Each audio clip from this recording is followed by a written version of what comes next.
Today we're going to be looking at some wall art. In this video, I'm going to give you an up-close look of the artwork itself and give you my honest opinion.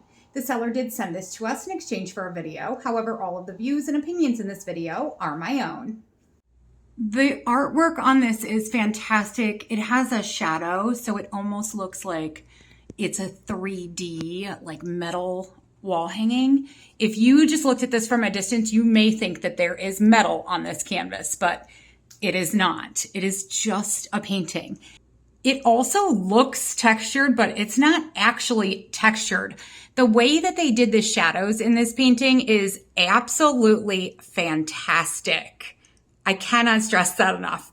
The shadow work in this painting makes it look 3D when it's actually not 3D. I love it. It's also wrapped really nicely around a wooden frame to give it extra stability. If you're looking to add a pop of color to one of your rooms, I would not hesitate to recommend this particular piece of wall art.